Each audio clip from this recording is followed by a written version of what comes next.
3, 2, 1. Blog Talk Radio. Welcome to the Nonprofit Coach with Ted Hart.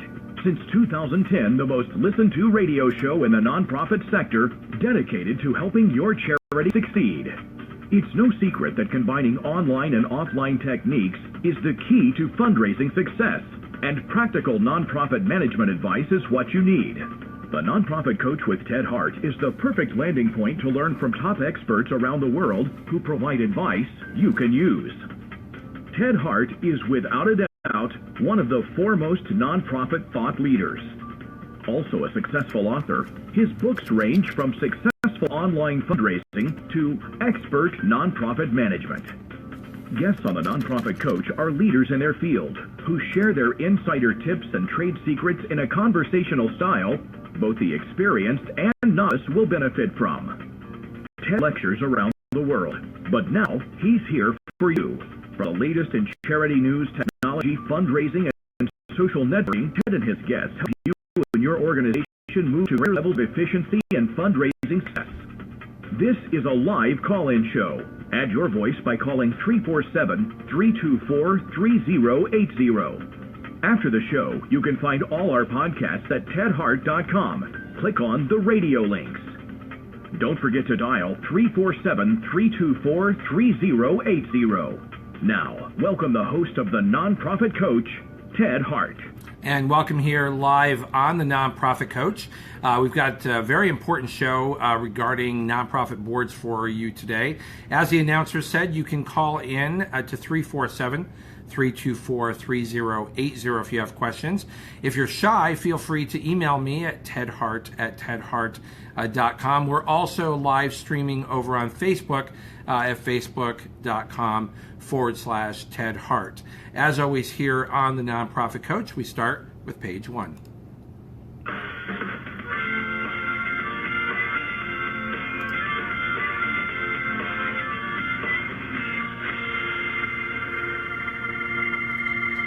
And today here on page one, we have the Education Resources Manager from CFRE with us. Jeff Stranger is here. Jeff, bring us up to date on the CFRE Minute. Sure, Ted. It's great to be back with you. Some exciting things on. We're going to be at New Orleans, and Eva, our CEO, is going to be at the Fundraising Institute in Australia. So she's out and in for our deadline for the most recent window for testing is April 15th, and the testing window from April 15th through June 15th. So a lot of things. Jeff, can I interrupt? Jeff, can I interrupt? Sure. I think you may be calling in on Skype, and your internet is cutting in and out. We're getting about 3 words and then a break. Could I ask you to just dial back in to the show directly from a landline? Is that possible? Yeah, that's great. Sorry about that. No, that's no problem at all. 347-324-3080. Just dial right back in. I'll grab you, and we'll get right to the CFRE Minute. Okay.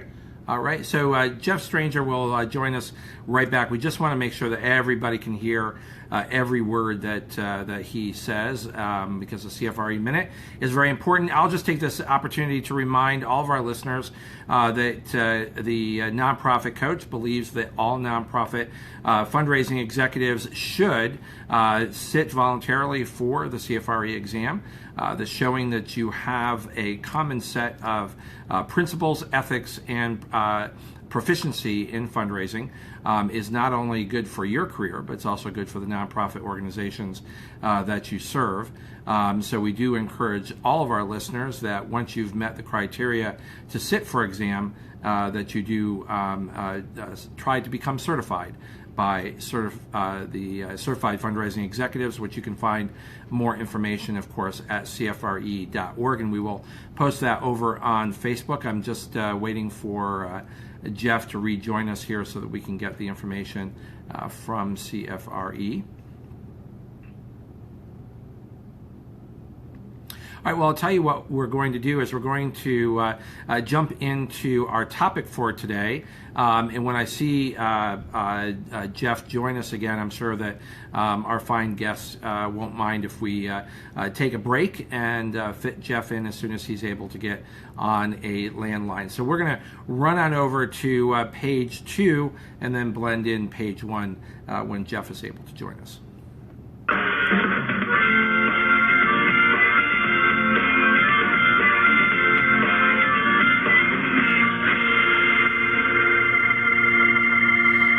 So today we have not one, not two, but 3 experts over here on page 2 that are all going to help us with their immense expertise in working with boards of directors and strengthening boards of directors. And one thing that is unique as every nonprofit organization is, the one thing that absolutely every single one of our listeners, every nonprofit that you serve, have in common is that you have a board of directors. The question is, are they as strong as they should be? Are they as strong as they could be? And today we're going to find out how you can move from your current state of wherever your board may be to a stronger board of directors that is working in collaboration with their staff. And so first up here, our first expert today is Mike Burns, who has over 20 years as a nonprofit manager. Since 1994, Mike has been a partner and organizational development consultant at BWB Solutions. His work focuses on strategic and business planning, nonprofit governance, and helping nonprofits assess their readiness for mergers. And he writes the blog, which is definitely worth your time, Nonprofit Board Crisis. So, Mike, just to let you know that I do see Jeff joining us back, so I'd like to get your introduction in. Then we're going to quickly just ask you to hold tight so we can get our CFRE minute in. But let me welcome you, Mike Burns, here to the Nonprofit Coach. Good to be here. Thank you very much. Mike, so the first thing I'm going to ask of each of our guests is, and as I said, we'll then take a quick minute over with CFRE and then come back and bring the rest of our guests to our conversation. Is not nonprofit. Kind of a session. I'm going to listen back today as we get into having 3 experts on this topic.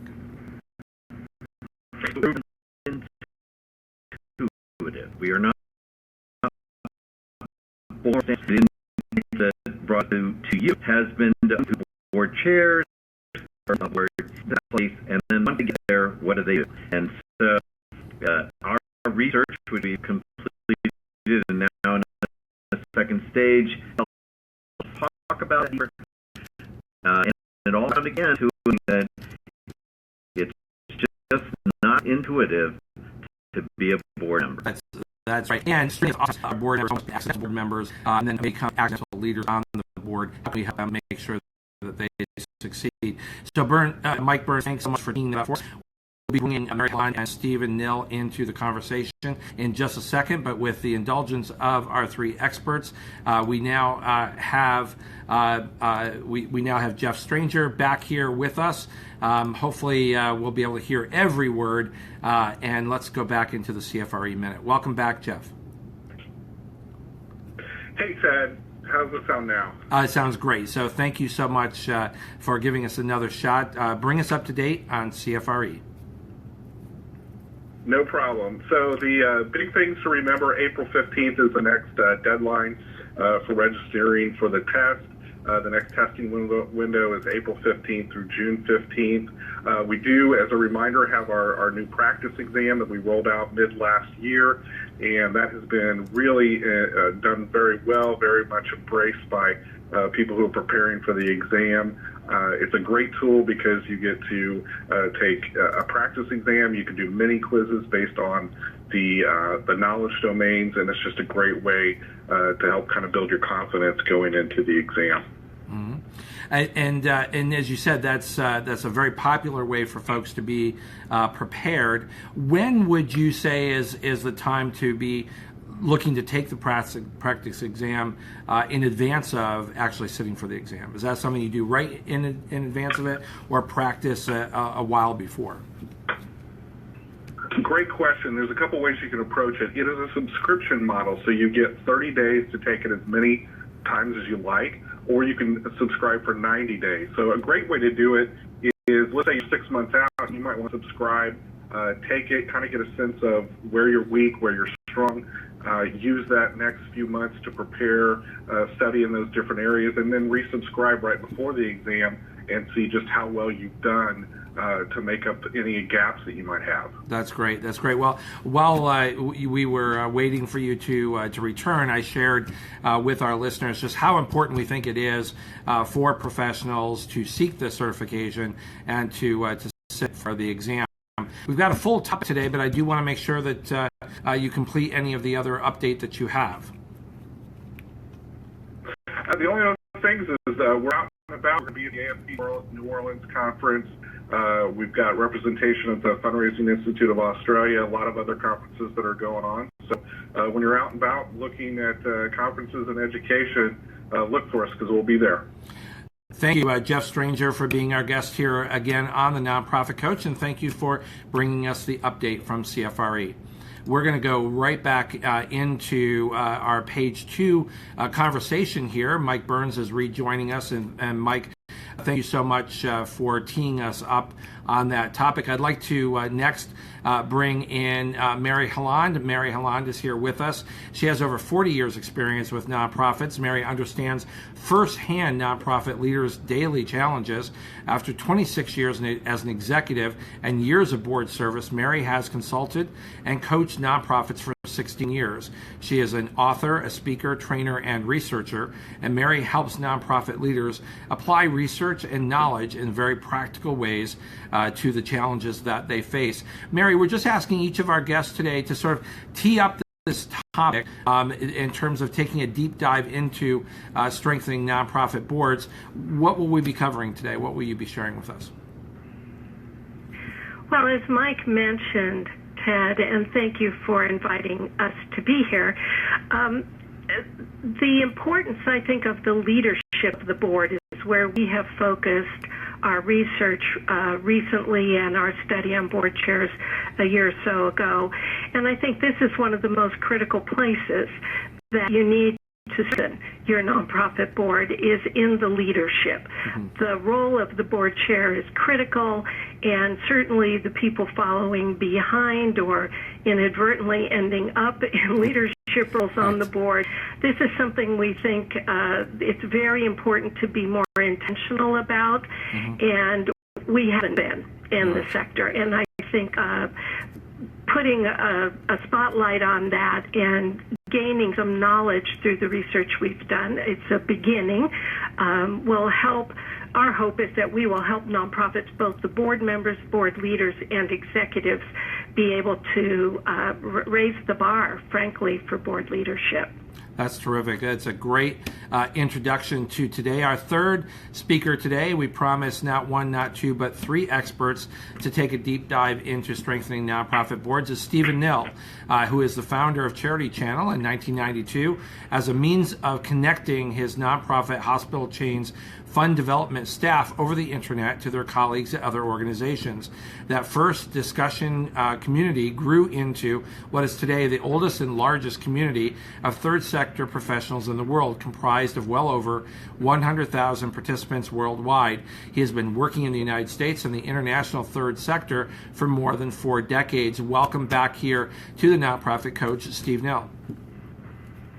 Great to be back, Ted. I always enjoy the show, and I'm always leave learning at least as much as I think I'm trying to get across. So, well, we appreciate that. So, just as we've asked our other 2 guests, could you sort of tee us up on this topic of a deep dive into strengthening nonprofit boards? Yeah, the other 2 guests, Mike Burns and Mary Highland, both are giving a lot to the sector by researching and challenging assumptions. And I love that about them. I mean, they're actually asking questions that startle me just a little bit, such as, is the traditional model of the single-person board chair unrealistic?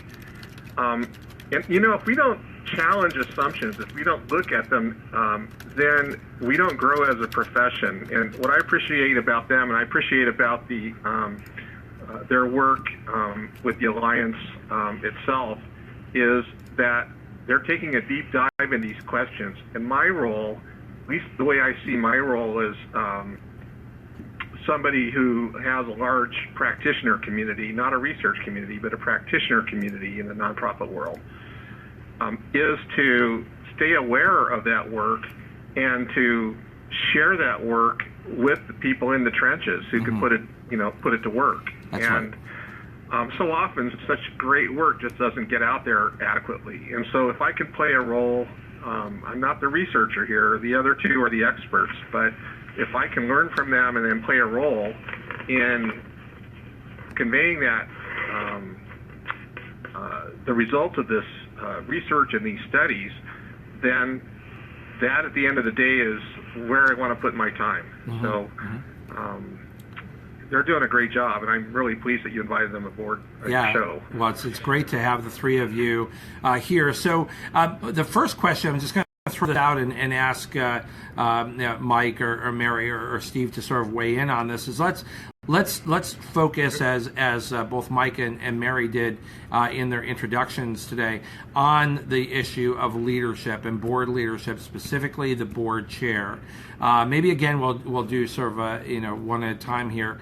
We'll go ladies first. Mary Hyland, what is the role of the board chair? What is important, particularly for our audience who are staff, senior staff, junior staff members working at a board of directors, and oftentimes where they run into conflicts because there is not a common understanding of what is the role of the board chair, and sometimes answering that as what it's not helps us get to what is. So, Mary Hyland, what is the role of the board chair?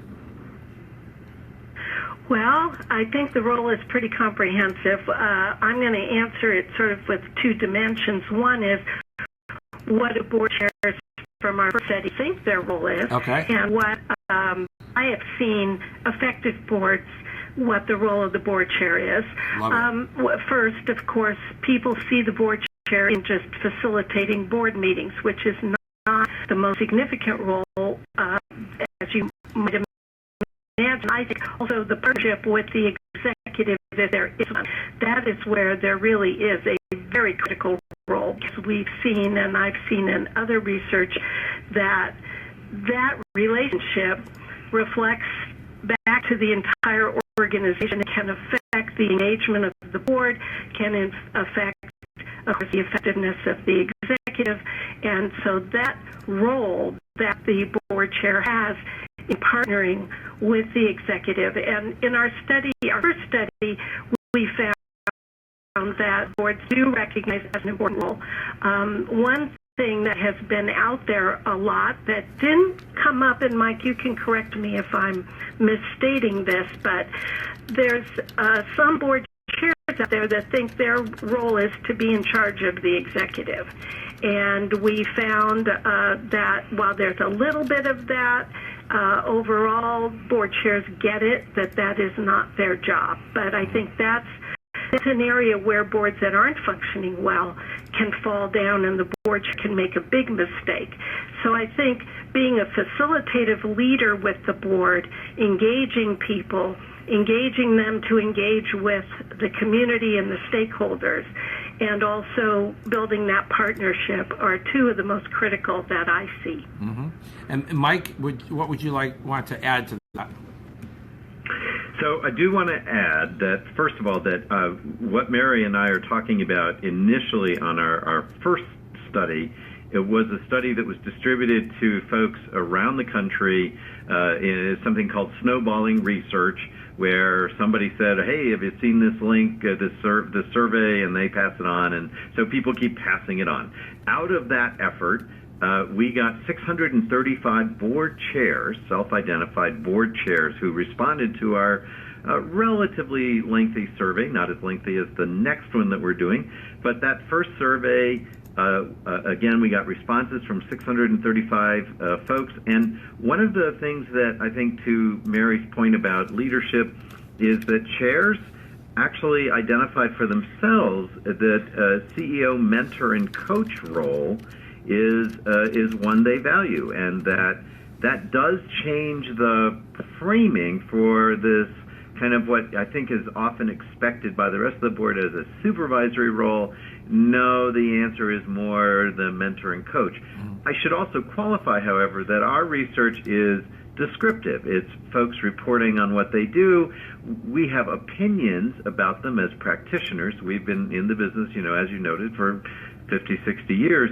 But so we're cautious in saying every board chair should do Y or A. At the same time, what we can say is here's what boards think is right, and then as we match that up with what we think is effective, we can verify that or affirm it. I should also say that right now, and probably part of the stimulus for this conversation, is that we have begun a second study.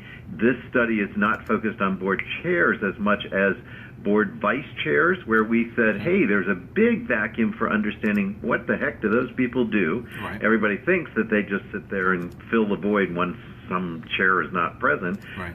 But we're learning that vice chairs do a whole lot more.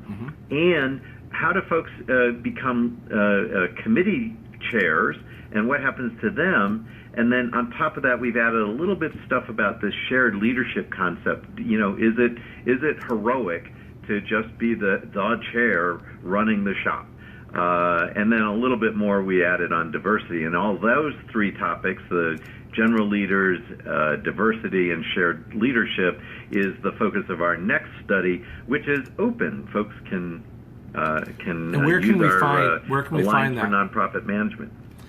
Alliance for Nonprofit Management, there's a link in there. And I should also note that we are doing our work under the sponsorship of the Alliance for Nonprofit Management. We are members of the Governance Affinity Group, and that is a group of practitioners who all focus on obviously the name is the governance of nonprofit boards. So is this is this the executive transition leadership continuity? I'm just no, I'm those on the are website. other people. Okay, I'm just they're a different group. They're a different. Okay, so this is Alliance for Nonprofit Management. Yep, and Governance Affinity Group. Okay, Governance Affinity Group. Oh, there's governance. Okay, governance. Yeah. I'm just trying to find that link survey, so we can post it over on Facebook for our listeners so that they can participate in the study if they would like. Ted, the URL is allianceonline.org, so it's not. Okay, Alliance if that's Online. helpful. Yeah, I've got that. Just allianceonline.org. Yep, I'm over there right now, and I'm just looking for the research itself, or where that study can be found. It's hiding here somewhere. We can send it. Hopefully, someone can send that over to me. Yeah, we'll send it to you if it doesn't show up. We'll it's get not showing up. But anyway, we're keenly interested in this research, and what you've already learned, and what the second study is hopefully going to help us learn.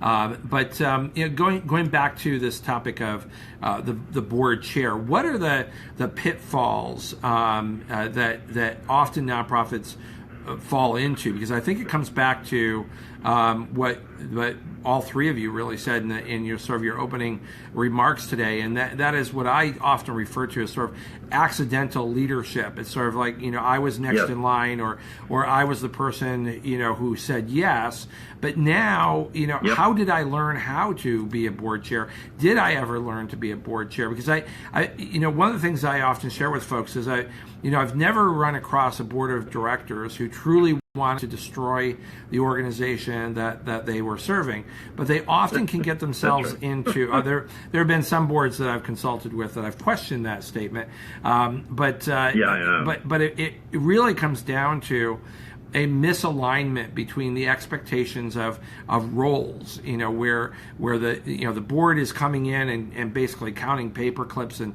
looking over the shoulder of staff and questioning the management rather than understanding, I think, and this is sort of where I want to go, is what is the appropriate role of board members interacting with the chair and the chair interacting with staff?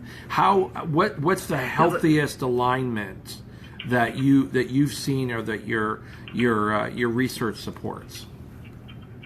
Well, I'm going to let Mary answer that question, but precede that answer with this set of statistics.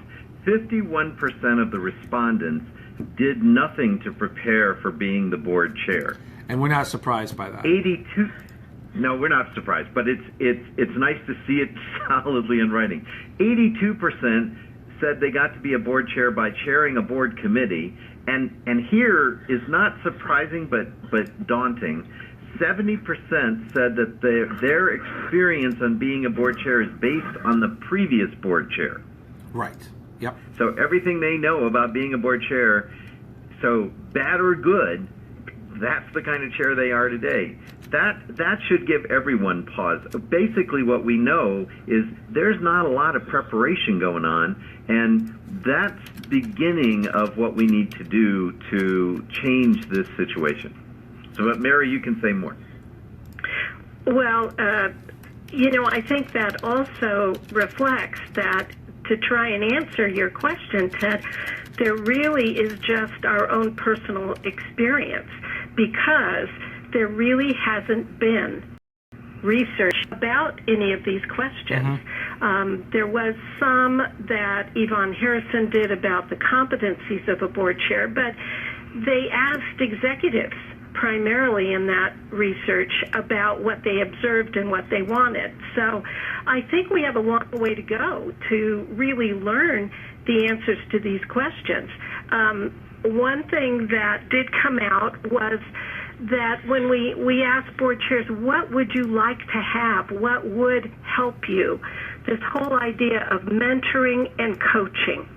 Yep. And we're seeing it in the board that when people can stay, which is a whole other issue, stay in their role for a while and be intentional about leadership development on the board. Mm-hmm. Because people getting into these positions, and we'll see more when we have the results of this second study, but people get into these positions haphazardly. Right. And the board leadership roles, some people, I've seen it, some people kind of emerge as leaders in any organization, mm-hmm. whether it's on the board or it's on the staff.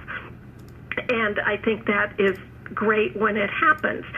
But often on boards, it's about who's willing to do the work. That's right. And that is not in really good, purposeful leadership development. And I think that if we can provide and help boards recognize that this mentorship, this coaching, where can we find that? It isn't out there for them. There's workshops, but that is not the same thing, and that is what people want. And when when Mike mentioned that 70% are looking to the previous board chair, one thing we don't know is what are they learning from that board chair's behavior? Right. That's right. Is this good stuff or bad stuff? Was it successful or is it bad? And are we perpetuating bad practices in a particular nonprofit? Yeah. Just to jump in here to let Mike. Yeah, or Steve, 1 second. Just to jump in here, just to let our listeners know, over on Facebook, we have identified and found the second phase of the groundbreaking research on the leadership of boards by the Alliance's Governance Affinity Group, and have posted that link. So anyone who would like to go there and please participate in this study. But we've also posted the first phase report on voices of board chairs on Facebook as well at facebook.com/Ted Hart. And I interrupted Steve Nill. Please go ahead. Not at all. That was really appreciated. One of the things that has been clear to me for quite some time, and my background is I'm a tax exempt lawyer, and so I divided my time roughly between forming new nonprofits and trying to educate new board members on their role. Oftentimes, board members who have never served on a board, to the other half of my practice, advising so-called experienced boards well, I should say that the organization has experience, but the boards have varying levels of experience. There just has not been adequate opportunities for board members to really learn their roles.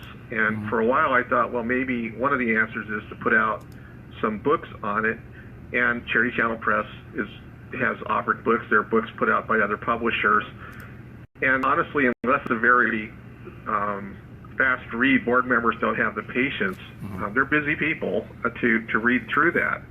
And so I was fascinated. I had a conversation with Mary. She probably wouldn't bring it up herself, and I hope you don't mind, Mary, but not too long ago, a few days ago, where you have an onboarding course where you're trying to train new board members on their role. Can you tell us a little bit about that? I think it's really relevant to the conversation. Well, thank you for mentioning it, Steve. I don't want to be looking like I'm promoting anything, but I think let me just talk about it from a filling a need basis. I did create an online course for board orientation. It's very basic and it's very accessible and it's not very long. And I have had it out there for about 18 months and the feedback is excellent. So I'll just say that about it. If anybody's interested, they can find me. But I think the key thing is that what I'm seeing is that when people get their hands on this, the feedback I've heard is experienced board members are saying, I'm learning things I never knew before. You know, I've been on a board a long time and this is news to me. I never knew my 3 legal duties. And this is both encouraging that there's something out there now people can use, but it's also discouraging that it's validating over and over again that boards are not getting oriented to their roles and responsibilities. 75%, and there's been, gosh, I don't know, maybe 300 board members who've gone through this program now, but in the initial pilot, 75%, 75% said they had, when asked, have you ever had a formal orientation to your board role? 0, nada.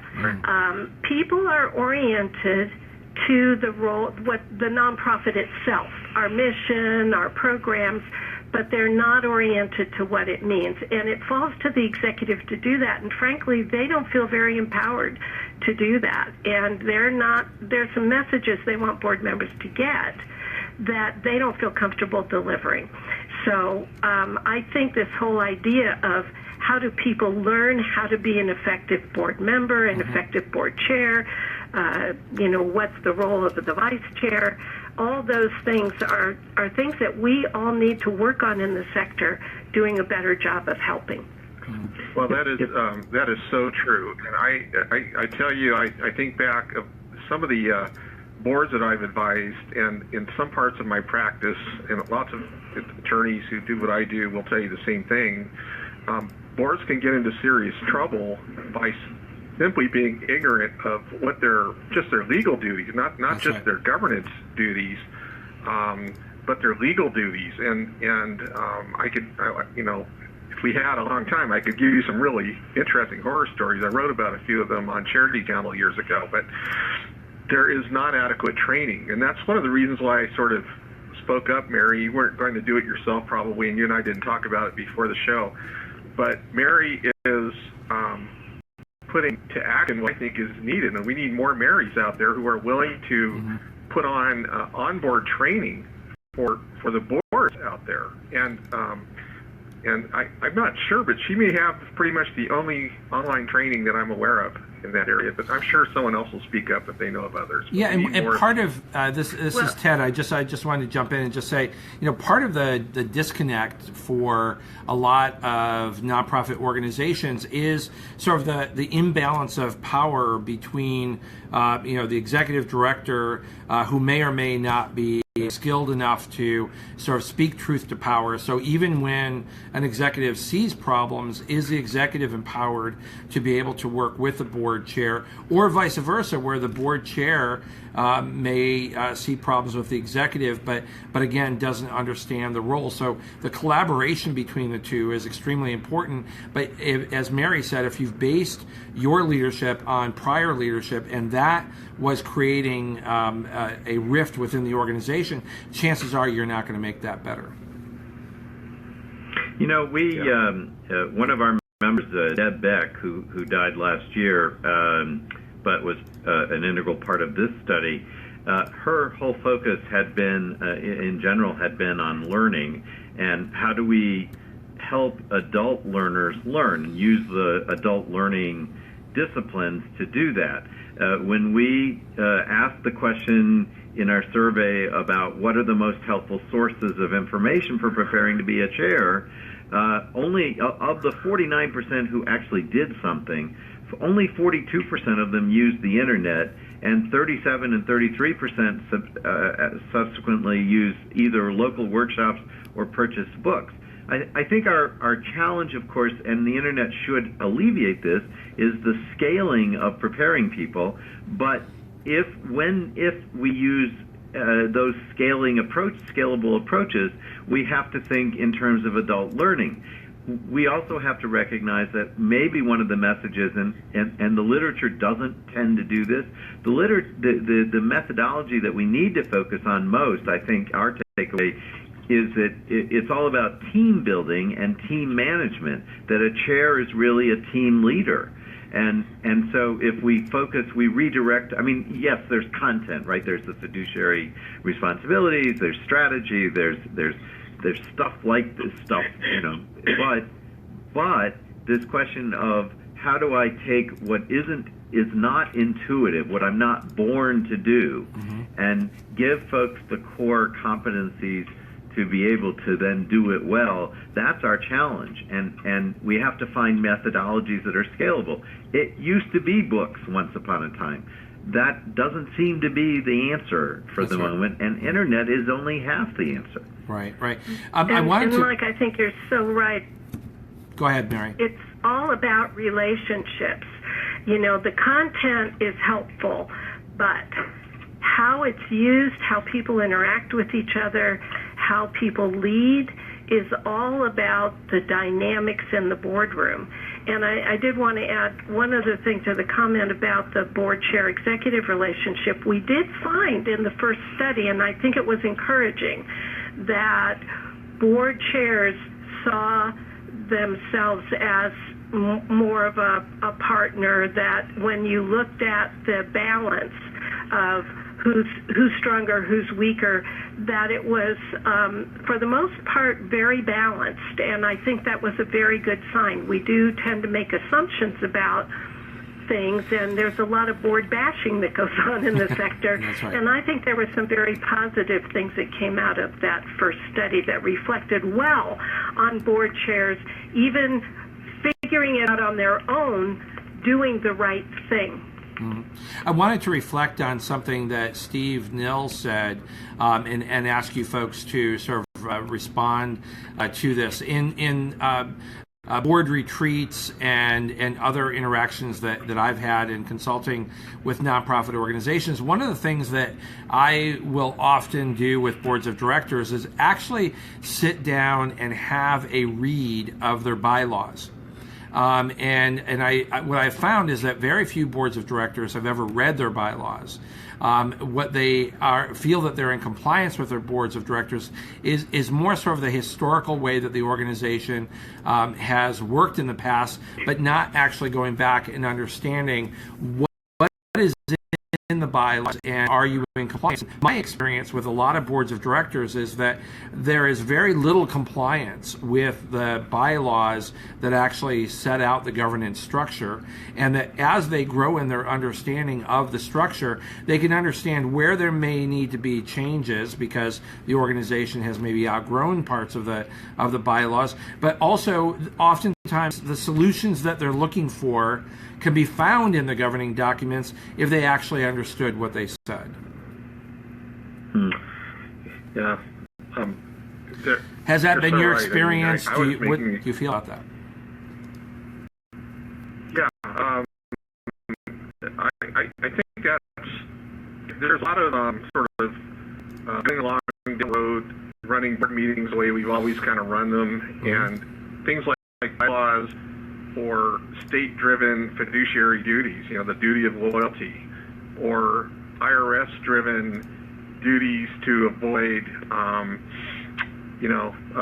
excess benefit transactions. Those kinds of things are completely, for many boards, are completely invisible. Yeah. And I know from my experience as a lawyer, lawyers unfortunately tend to get called in either at the formation stage or when something really bad has gone right. And in every case where something really bad has happened, there's usually a set of bylaws, to your point, Ted, that had they been adhered to correctly would have done a pretty good job of either avoiding the problem or remedying it as it occurred. But the board were much less the legal framework they operate under. Now, I don't expect boards to be tax-exempt attorneys, but there are fundamental principles that, even if you only know the principle, can guide you, at least alert you to when you might be heading into trouble and maybe need to get some specific advice. That's right. Well, I don't mean to be a contrarian here, but I will say that my experience is that board members have read the bylaws, and in my experience, bylaws do not address the things that matter most in the boardroom. Okay. There are some that are way too big, way too long. Excuse me, Steve, but they were obviously written by some attorney who just is got to put everything in the kitchen sink in there, and they're too prescriptive. But that's the exception in my experience, and I usually do, as you said, Ted, it's a really great practice to read the bylaws for the organizations that you're working with. That's right. But, I find that they say, the officers, they say how often to meet, but they don't talk about rules of engagement. How do you relate to each other? And they don't talk about leadership. They're about the structure. And, we fall back on structure, I've found, when we don't really trust each other, and we evoke the rules when we can't figure it out together. And it speaks more to what Mike said earlier about team building. And I think that we're not offering or paying enough attention. There are some good things out there about how to help boards be effective teams. But again, I think it's more about, yes, you've got to know the rules you're operating under, so I'm not minimizing that, but the things that really make the board effective are not about those rules. Yeah, and I agree with you. I think, yeah, go ahead. Well, I think this question of onboarding is now surfacing stronger. I think BoardSource has been talking about it more frequently, and I don't think that we have a formula, so-called formula, to make it right. And I do think bylaws have a role in onboarding, but at very minimum, an onboarding activity is critical. And folks I consult with all the time who have never had an orientation, or their orientation was welcome to the board. Right. And so it's no surprise that they know very little about what they should be doing or how to do it. Yeah. Well, Right. and I just want to say, say, back for a long time and don't contribute their skills, talents, and their hearts even, because they are waiting to figure out what the job is by watching others. Why? By watching others and waiting for someone else who maybe is more senior. Yeah, and Mary, I want to say I agree with you, and maybe I misspoke. I think that having that concrete base of understanding what the structure is how you then build the communication, because that's a common set of rules that everyone needs to understand, because from that you may get your committee structure. From that you may understand what the role of the officers are, the role of an executive committee would be. But you're right, it's then about the board working together within that structure. But I find that oftentimes one of the biggest compliance issues and therefore one of the biggest risks that a nonprofit carries is being out of compliance with their own rules, their own norms, and their own bylaws. And so it's sort of a base to start with. But you're right, it doesn't answer all of the questions, and it doesn't get to effective governance, and it certainly doesn't get to effective relationship with staff. So that's sort of where I wanted to take this discussion, is what is the appropriate relationship between board and staff. What, for all of our listeners today who feel that it's not working or it's really working well, from your research and from your experience, what is the best case? Who do you want to answer? I want you all to answer. We can let ladies go first, though. Mary, why don't you take this first? Well, that is a huge question that I don't know if there's been any research on. So I don't think there's a magic formula out there for that. I think that there's insight, as we talked about the teams, I don't think there's governance nonprofit research about that, but there's other research about how we become an effective team. But that's different than your question. I think that the relationship is something that we do know that having a strong executive and a strong board in partnership is the best formula, not a strong board and a weaker executive. Right. So it's the delicate dance in figuring out, and Mike, you may want to speak to the work in the stages of the organization. Mike's done a lot of good work in that and written about it very eloquently, that role between the board chair and the executive may need to evolve as the organization is growing. And it's going to change what the role of that board chair is, just the way it changes what the role of that executive is. That's right. And I think that the role with other staff is really something the board and executive work out together. But in some of my individual research, I did learn that if the board feels the executive is keeping them away from the staff, really afraid for them to connect with the staff, the board begins to wonder why. So it's a delicate dance where the executive, the board doesn't have any business doing an end run around the executive, but they have to work something out so that the board understands what the other staff do and can respect the role of the executive, but at the same time doesn't have to feel that the executive has something to hide. Yeah, wow. And Mary, Mike, if I can ask you to pick up one part of what Mary just said, because so many boards of directors, I feel, become so focused, and rightfully so, because they may be supporting an organization in crisis or in change, but they become so focused on sort of policy and budget, which of course are very important aspects of the board's work, that they almost lose sight of the mission of the organization and lose sight of the fact that the nonprofit itself is in service to a community. So sort of keeping all of that alive, which for a lot of board members is the original passion why they probably became involved, but then the weight of the data and the information becomes the drudgery of being a board member. So Mike, how do you keep that passion alive and keep that delicate balance that Mary is talking about between staff and board? So there's a lot buried in that question, right? But let me slice it in a couple of different ways. So one, I actually have come after 35 years to the place that says the board has one employee, that's the CEO or the exec or whatever we call them. I think that relationship between that one employee, so that's to say they hire one person. Mm-hmm. That one person then, based on budget, hires all the other folks. That's right. Or any folks. I think that stages of development matter when we talk about this, because in an early stage nonprofit, there aren't any staff. The board have to pay attention to the operations. They pay attention to making it work. They open the doors. They act like the staff. And so they often don't get the bandwidth to be the staff and be the board, to the positive and negatives that come with that.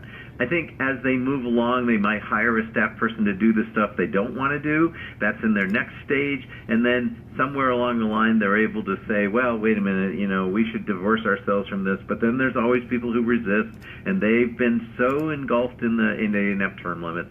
So they've been so engulfed in the work that they don't ever really want to give it up. And that's where we always hear the stories about board staff micromanagement stuff and all those issues, and rightly so, but they have to go through that stage to be able to get to a final stage where everyone is clear about what role they want to play. Mm-hmm. That's a negotiated process, but it's also a life stage. So I think that's one bucket of the stuff that we're referring to. Another bucket is they have one employee, but that doesn't mean that key staff shouldn't be at board meetings to tell their stories and tell the story. Mission moment matters. And so what our staff, how they do it is as long as I'm not the operational person as a board member, I think I need to understand that when I go sell the organization. That's right. So that's the quick and dirty perspective. Yes. So, Steve, bring us back to. There's also something that Mary said early on in terms of how bylaws are written and who's writing them, and of course, probably legal counsel. And is there too much written into bylaws that stifle the ability for all of these players to work together? Yes and no. On the one hand, I could speak certainly to the United States context, especially. The legal framework for nonprofits is remarkably complex. Layers of law at local, state, federal levels, lots of case law, tons of statutes, and so a good set of bylaws is sensitive to the reality of the legal context. But on the other hand, lawyers, by nature of their training, are not necessarily governance experts, and I for one will raise my hand, especially in the early years. It's just not something we're trained to do. We're trained to look at the law. And so something as obvious to us as providing a methodology for conducting a meeting, we don't really examine. Robert's Rules of Order is just routinely cited in what's considered to be a good set of bylaws.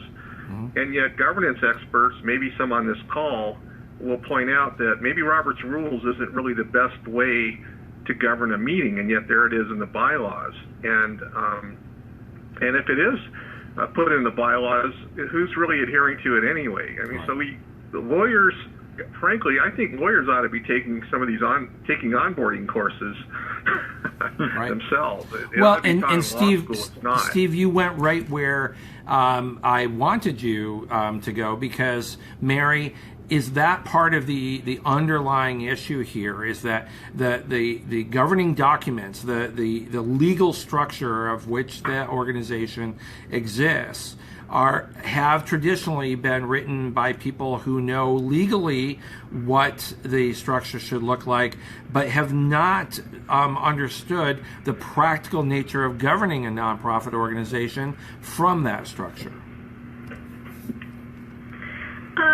I don't think so, because most bylaws don't have a lot of things in it that are directly and only related to governance. They do have the officers' roles, and I will say that, Steve, you're a nonprofit attorney, but people really get into trouble when they adopt some template from a corporate attorney.